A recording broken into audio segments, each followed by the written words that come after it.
자, 우리는 또 하나님의 나라가 임하길 기도해야 해요. 그럼 빨리 우리가 죽게 해달라는 기도인가요? 그래야 천국 가잖아요. 아니면 주님께서 빨리 다시 오시길 바라는 기도인가요? 그렇지 않아요. 하나님의 나라는요, 크리스천이 죽은 다음 가는 천국의 개념만을 갖고 있지 않아요. 또 하나님의 나라는요, 이 세상의 끝에 완성되는 천국만을 이야기하는 것도 아니에요. 하나님의 나라는 예수님께서 왕으로서 통치하신다는 의미예요. 그러면 예수님이 이 다음에 대한민국이나 미국이나 중국이나 일본 등 모든 나라의 대통령처럼 다스리는 것을 말하는 건가요? 아니면 모든 국가의 크리스천 대통령이 세워지고 정부의 모든 보직들도 크리스천이 담당하게 되어서 기독교 국가가 되길 기도하는 거군요. 그것도 아니에요. 하나님의 나라가 임하도록 기도한다는 것은요, 성령님의 인도하심을 받아 진리의 말씀이 가르치는 방향으로 바르게 살 수 있도록 기도하라는 거예요. 유대인들은요, 지금도 2000년 전에 예수님께서 이 땅에 오셨음에도 불구하고 여전히 자신들이 바라는 하나님 나라를 기다리고 있어요. 그들이 바라는 나라가 어떤 나라입니까? 그동안 자신들을 괴롭혔던 나쁜 놈들 혼내주고, 그동안 빼앗긴 영토를 다시 되찾아주고, 유대인들 자신의 편을 들어주고 또 들어주고, 잘 먹고 잘 살게 할 뿐 아니라 가장 높고 위대한 자리에 앉혀서 온 세상을 통치하게 하는 것이 그들이 바라는 하나님 나라예요. 그러니까 예수님을 메시아로 인정하지 않죠. 그런데 유대인들만 그랬어요? 아니잖아요. 제자들도 똑같았어요. 유대인이 생각하는 동일한 하나님의 나라를 기대하고 바랬잖아요. 그래서 유다가 예수님 판 거예요. 또 베드로는 십자가를 지신 예수를 떠나버린 거예요. 그뿐입니까? 야고보와 요한은 예수님께서 한 자리 하실 때 자신들을 넘버 2, 넘버 3 시켜달라고 부탁한 거예요. 그럼 다른 제자들은 달랐나요? 아니요, 똑같았어요. 야고보와 요한이 예수님께 그 부탁을 하니까 옆에서 듣고 인상을 팍 쓰잖아요. 왜요? 사실은 자신들도 그 자리에 앉고 싶었거든요. 그러니까 야고보와 요한이 얄미웠던 거죠. 하나님의 나라가 임하길 기도한다는 것은요, 어제보다 오늘 더, 오늘보다 내일 더 말씀과 성령이 인도하는 방향으로 순종하며 살게 해달라고 기도하는 거예요. 그래서 직장에서, 학교에서, 가정에서, 이 세상 가운데에서 성령님의 통치를 받아 그리스도인답게 살아냈을 때 그것을 바로 하나님의 나라가 임하는 것이라고 말씀하시는 거예요. 바로 그것이 교회의 역할이고 책임이에요. 그뿐 아니라 사탄의 계획을 완전하게 무너뜨리는 겁니다. 그렇기 때문에 주기도문 다음에 그 뜻이 이 땅에서도 이루어지길 동시에 기도하라는 거예요. 우리가 참 좋아하는 물이 바다 덮음같이라는 찬양이 있어요. 거기에 가사가 이런 고백이에요. 물이 바다 덮음같이 여호와의 영광을 인정하는 것이 온 땅에 가득하리라. 이 가사를 묵상하면서 한번 상상해 보세요. 얼마나 멋집니까? 큰 파도가 일어나 온 세상을 덮잖아요. 그런데 그 멋진 그림에서 시선을 조금 돌려 우리의 인생을 한번 살펴보세요. 별로 대단해 보이지 않죠? 정말 평범하기 짝이 없어서 과연 내 인생을 통해서 물이 바다를 덮는 것처럼 엄청난 하나님의 계획이 드러날까라는 의심을 갖고 있잖아요.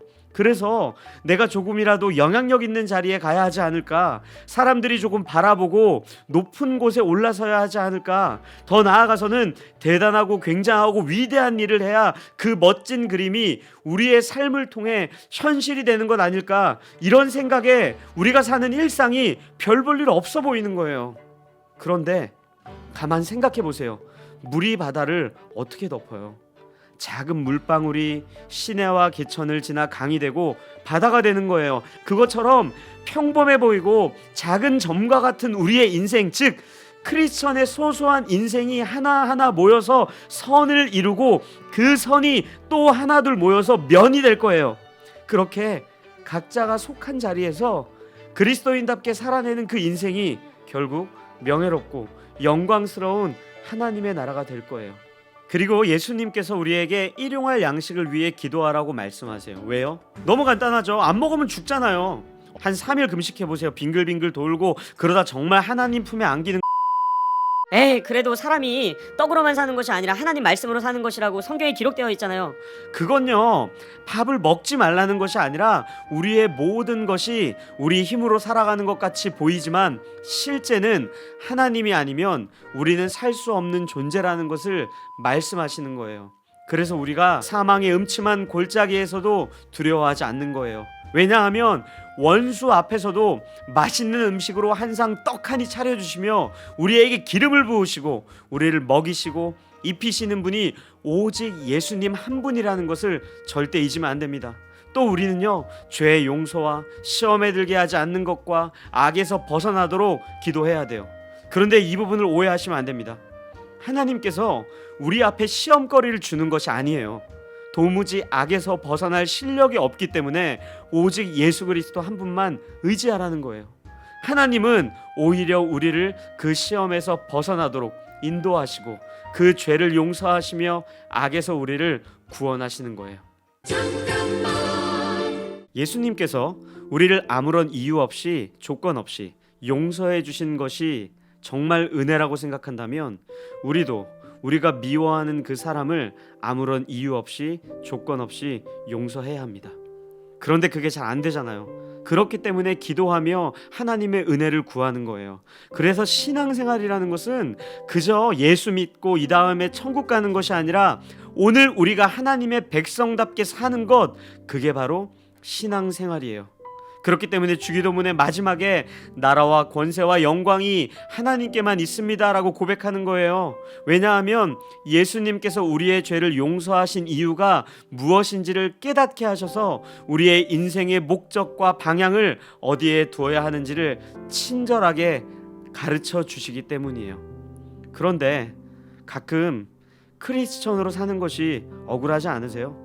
아니, 하나님 왜 우리한테 이렇게 많은 것을 요구하셔서 때로는 정말 힘들고 또 때로는 손해도 보고 또 정말 억울하게 하셔서 당신만 영광 취하는 겁니까? 좀 너무하는 것 아닙니까? 그런데 가만 생각해 보십시오. 우리가 기도하는 내용이 하나님께만 영광입니까? 정말 하나님만 좋은 일 시키는 겁니까? 그렇지 않아요. 그 하나님의 뜻과 계획 때문에 우리가 조금 더 멋있어졌어요. 더 거룩해졌고요, 더 명예로워졌고요, 더 성숙해졌어요. 그래서 하나님 나라의 백성으로 산다는 것은 하나님께만 영광이 아니라 우리 자신의 기쁨이기도 해요. 지금까지 우리가 살펴본 이 하이델베르크의 모든 내용들을 생각해 보세요. 우리가 이 교리문답을 시작하며 우리의 유일한 위로가 오직 예수 그리스도라는 것이 이제는 조금 이해가 되십니까? 이제는 아멘으로 고백하며 그것이 진실로 옳다는 것에 동의하십니까? 왜냐하면 죄인된 우리를 구원하시는 분도 오직 예수님 한 분이세요. 부끄럽지 않고 성숙하고 꽤 괜찮은 그리스도인으로 빚으시는 분도 오직 주님 한 분이시기 때문이에요. 호세아서에요, 하나님께서 택한 자신의 백성을 백향목같이 감람나무나 포도나무같이 그 뿌리가 단단하게 박히고 그 향기가 진동할 뿐 아니라 그 무엇보다 아름다운 꽃을 피우시는 백성으로 삼으시겠대요. 마태복음 6장을 보면요, 예수님께서 이렇게 말씀하세요. 하늘을 날아가는 저 새들을 한번 봐봐. 멋지지 않니? 또 들에 백합화를 한번 봐. 너무 아름답지 않니? 그런데 더 놀라운 것은 내가 그렇게 멋지게 창공을 가르는 새보다, 저들의 아름답게 핀 백합화보다 너희를 더 사랑하기 때문에, 너희가 더 특별하기 때문에, 아니 그 무엇과도 비교조차 할 수 없는 나의 자녀이기 때문에 그 새보다, 그 멋지고 아름다운 백합화보다 훨씬 더 아름답게 할 거야. 크리스천으로 산다는 것이 정말 힘겹고 버거울 때, 너무 힘들어서 눈물조차 안 나오고 그저 엎드려 통곡하고 싶을 때 우리의 유일한 소망 되시는 예수 그리스도 때문에 위로를 얻고 힘을 얻으면 좋겠습니다. 동시에 구원을 소유한 우리를 그 무엇보다 명예롭고 영광스러운 존재로 빚으시는 하나님의 은혜를 잊지 마십시오.